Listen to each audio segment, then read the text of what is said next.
All right, so welcome to the chat. And today we have Bobby Soper from Fort Lauderdale, Florida, right? Yeah, technically Sunrise, but the outskirts of Fort Lauderdale. Fort Lauderdale. And you're doing okay with your staying in place?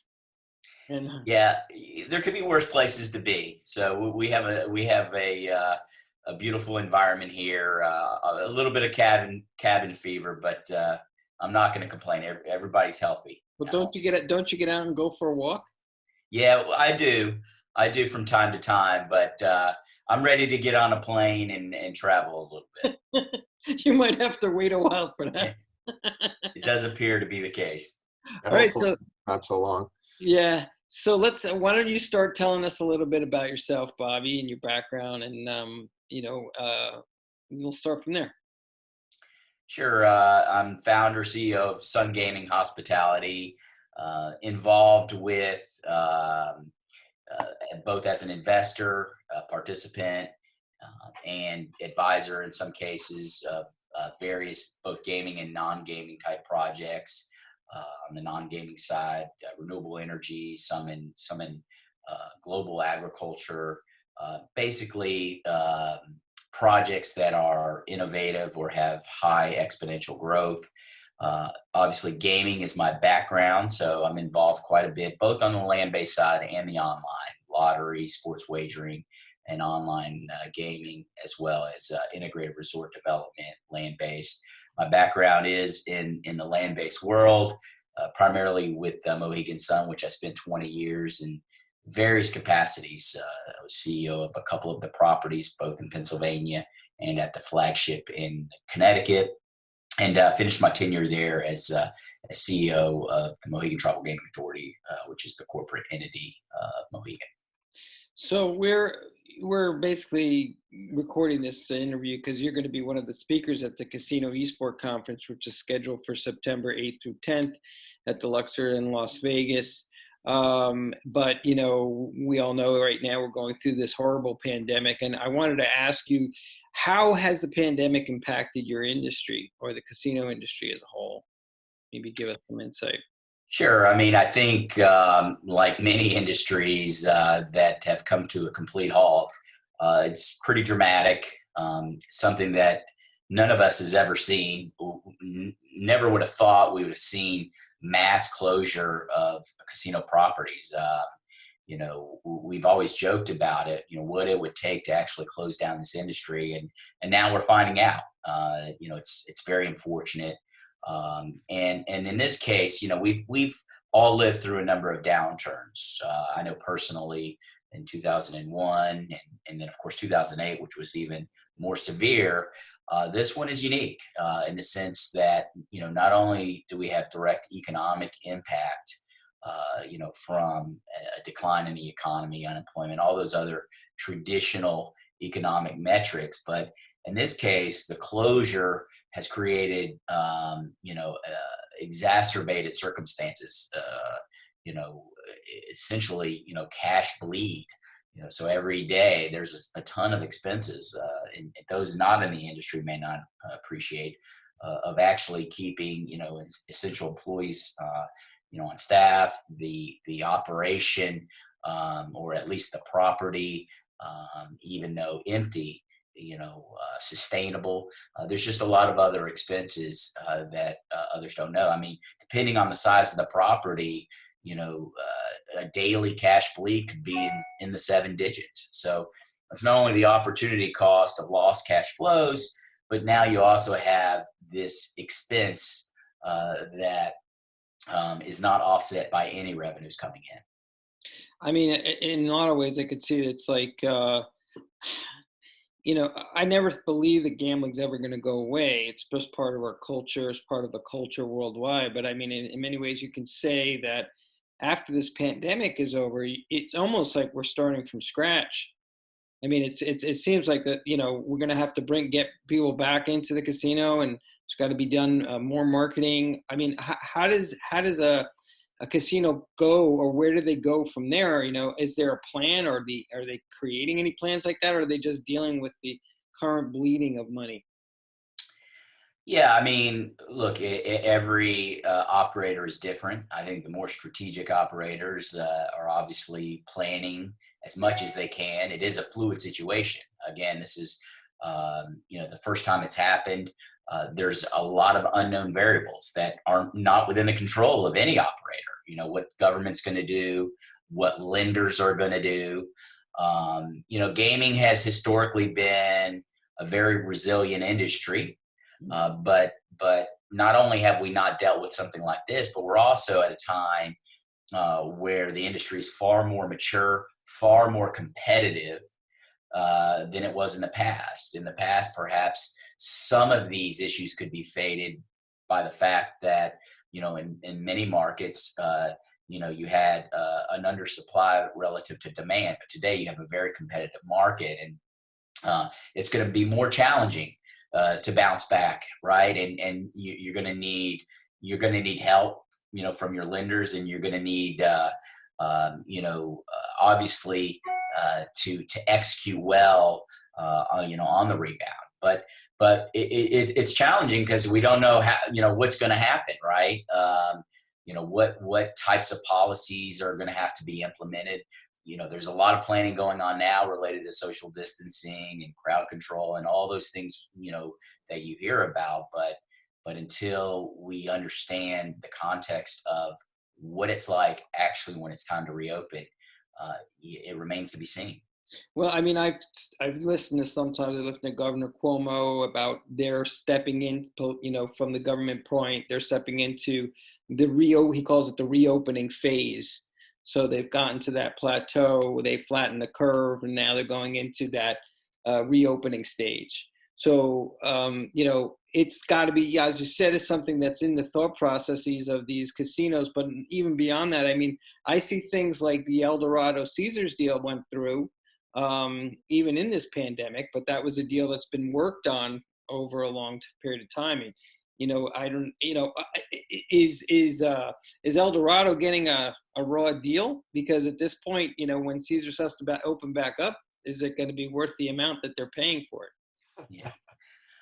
Well, look, I'm not going to assess whether or not El Dorado is getting a fair valuation today. I will say this.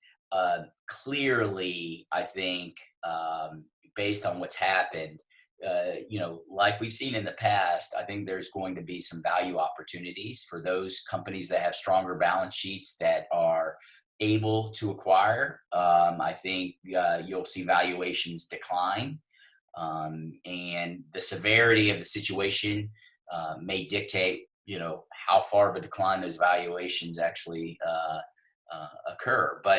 But I think for larger transactions like that one, and I think for larger companies and major investors and even lenders today, that own assets or invested in assets, understand the long-term implications here. We're all in the same boat. They understand, and this is just not industry specific. So I think that as it relates to, any major transaction like that, there's obviously an opportunity for many to pull out or reset, what the valuation is. But also, I think when you look at something so big, it really is a long-term play, right? And it's not what it's going to look like in 3 months or 6 months, but what is it going to look like in a year, 5 years, 10 years, and every transaction is different. But I do believe, there are going to be a lot of opportunities for those that are in a stronger position to acquire, and acquire at a value after this all settles. Yeah, I know, because now with the pandemic, everybody's home. So the positive notes are that the iGaming industry has exploded, and even online poker's coming back. And then there's the whole, quandary of esports and video gaming, and how does the casino step into that? Because we know that's been blowing up as well without the betting on sports or conventional sports. I mean, you turn on the TV on a weekend, you're going to watch a League of Legends tournament on ESPN. Where does the casino gambling market shift from the brick and mortar business as it is and has been to now something more of what we're seeing as more of an online entertainment? And how do we pull the two together for the future after the pandemic's over? Yeah, look, I'd say generally speaking, and those of us in the gaming industry, have known this now for a little while. I mean, there has been a shift from gaming to non-gaming, and that's a behavioral shift. That's simply generational, right? We've seen it in other industries. Retail is probably the most conspicuous example. Yeah. When you talk about the retail apocalypse, right? Gaming is certainly not even close to that, at least not now. But I think that fundamental shift driven by behavior, taste, preferences of a new generation, a new demographic, will continue, right? I think what's happened here, by the actual closure and the greater exposure, in some markets at least, to online opportunities, perhaps will accelerate that shift where it makes sense. The United States, we don't see, there's not many jurisdictions with online casinos. New So Jersey being one of them, but New yeah. Jersey being one, Pennsylvania, and there's some others. So great opportunity. And while I don't think there's many public numbers yet at this point of how online gaming, and I'm excluding online sports wagering, which obviously has been impacted since there's no sports playing, but on online gaming generally, the anecdotal evidence is there's been a profound increase of demand and volume naturally, in those markets where they're legal, and I think it's an illustration of where we will be in the future, and it's an opportunity. I think there's an opportunity here for land-based operators. I know there's some that don't necessarily would agree with this, but it is an opportunity to illustrate, I think, to the decision makers, whether they're legislators or the decision makers in any specific jurisdiction, that this is going to be the future at some point, and we need to understand that. This is an opportunity to take this. I like to say, create lemonade out of lemons, and maybe make some movement, make some progress on changing laws that allow remote gaming, right? Especially if that remote gaming is tied to the land-based facility, so we can preserve these jobs in the future. Esports is a great example that you brought up. I mean, I think the virtual NASCAR event, which was televised, I believe, on Fox National, had 1.3 million viewers. I mean, Yeah. that's phenomenal for a virtual race. Yeah. People are looking for something, right? Looking for something, and it was well adopted. You had the NBA 2K tournament. I don't think it was necessarily executed well. Right. You had a number of NBA players playing, probably not the biggest headlines. Perhaps the programming could have been a little better, but look, it was still prime. ESPN network, other NBA. Formula One also did Formula One also had an esports racing tournament as well. Formula One. So I do think, look, there was more exposure, for esports. It was another opportunity. And I think what it does is it helps to accelerate adoption, of that product, especially in demographics perhaps that weren't as exposed or followers of that product. Now, the thing is, like areas of New Jersey, Pennsylvania, they have iGaming, online gaming. Do you think that they're at an advantage because people are still exposed to their label or to their product online? Do you think they have an advantage of getting people back in the brick and mortar when everything goes back to normal, more so than a Vegas casino? Well, look, I think the answer is they should, because now they have constant engagement. Presumably, they're making a little revenue in the meantime, but more importantly, they have that engagement to at least some of their customers. And I know there's some debate, and I generally understand and would agree. I was CEO at Mohegan when we launched. We were one of the first companies to launch real pay-for-play online gaming in Atlantic City. We had a skin at resorts.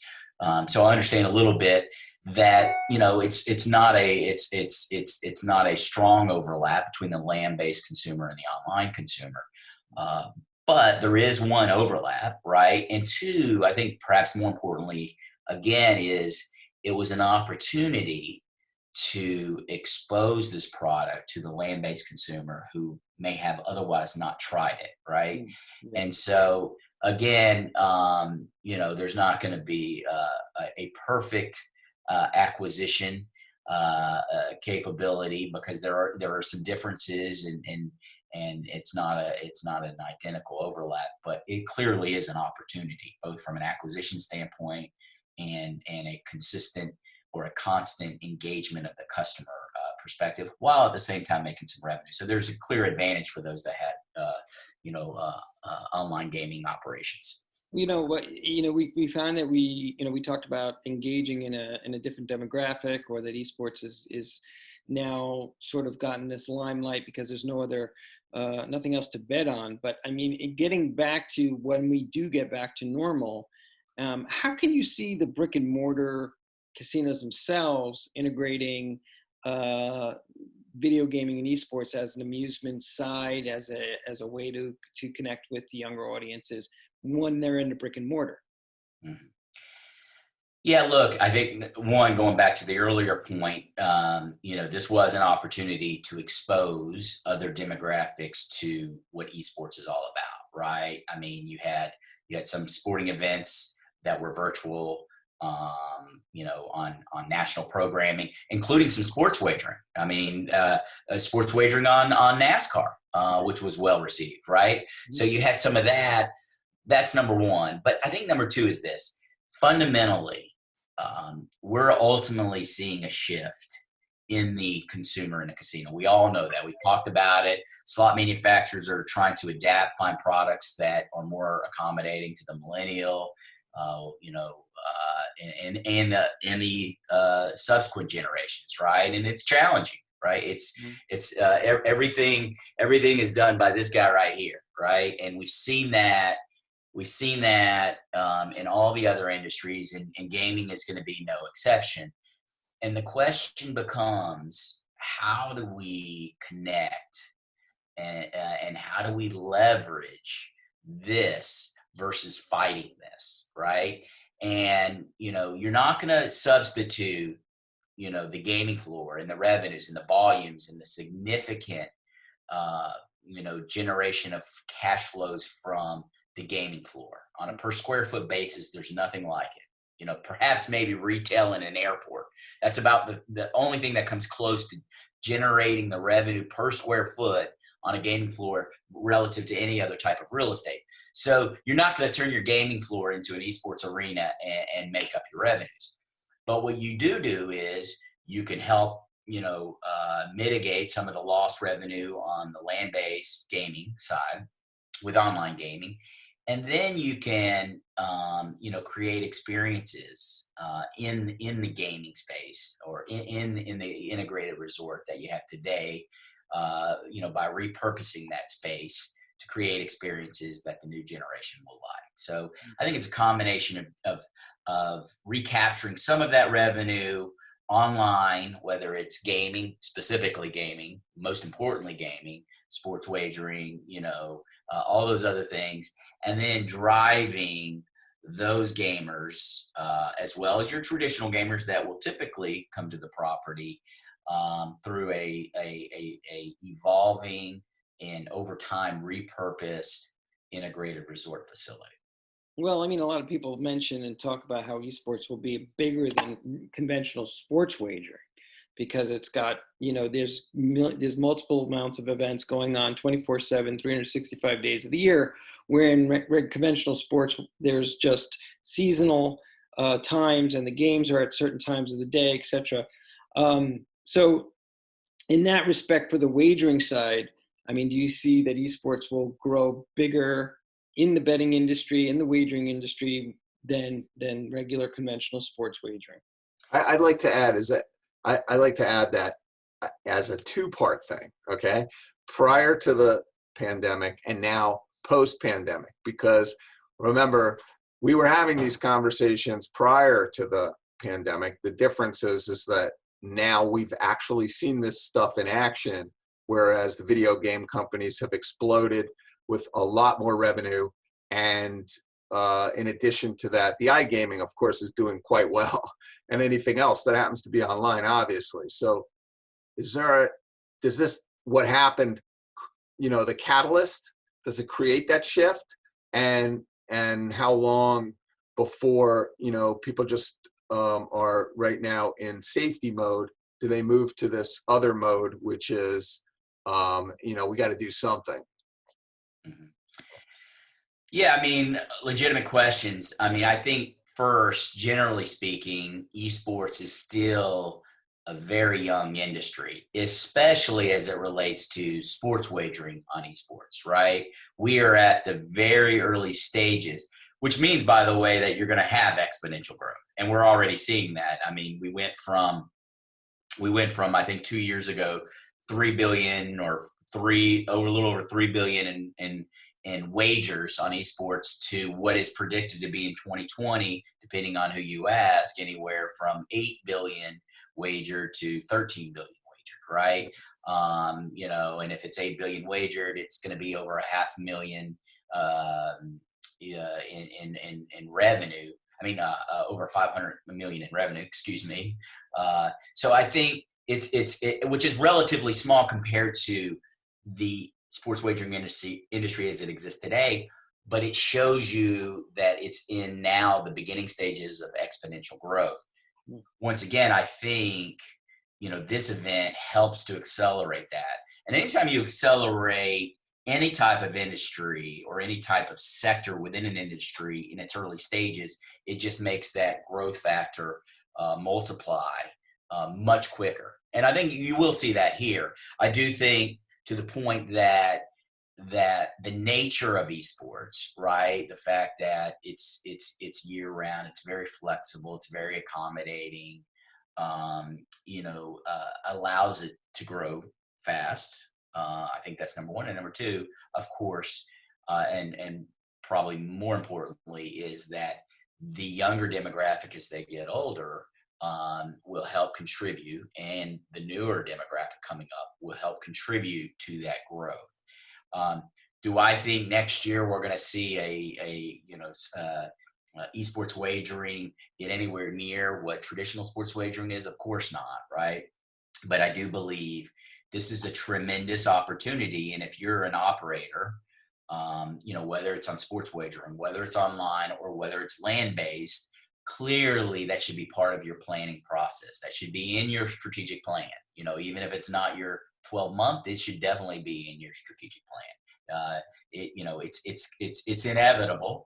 It's a question of how long and when we'll see sort of the critical mass. And look, I think even Nevada just a week ago or several days ago, authorizing sports wagering for ESL Go, especially Counter-Strike, right?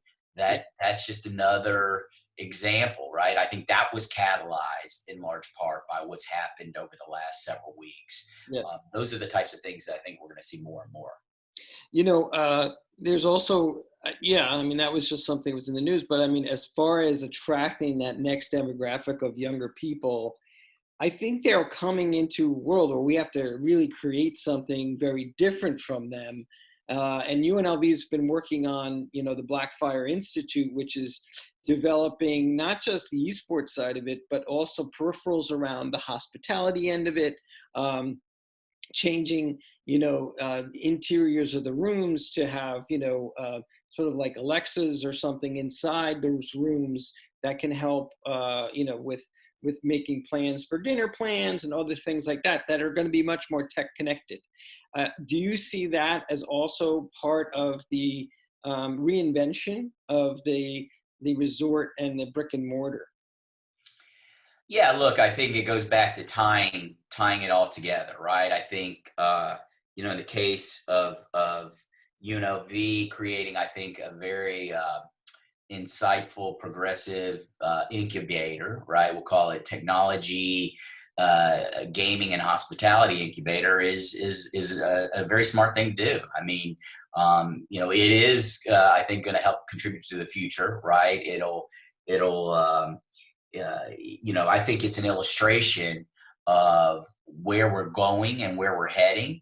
And those that can figure out how to connect the dots to take the current model, the traditional gaming model of the traditional integrated resort, and transitioning, in an effective way to what will be the future model, even if it is a little bit down the road. Those are the ones that are going to succeed, and that requires planning. And anytime you have any organization, but certainly in this case, UNLV, adopting a tool in a place where you can host and generate and create an environment for the exchange of ideas, training, experimentation. I think is a positive for the industry. And here's my last question. I know I'm going to finish with this, but if everything was if they had foresight, we didn't pre-pandemic.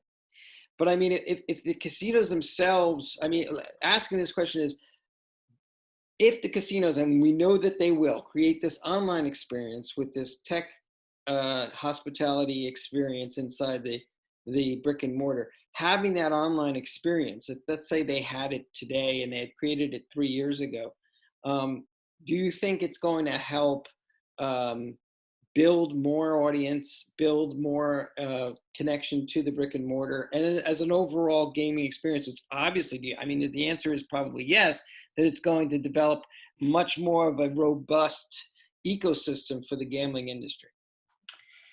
I think the answer is, frankly, the casino industry really doesn't have a choice. If you want to survive, you have to do that, right? Unless you're a denier and believe that gaming is different than any other industry, and that there's not going to be a shift, at least from a large group of your database of your group of your customers onto online, right?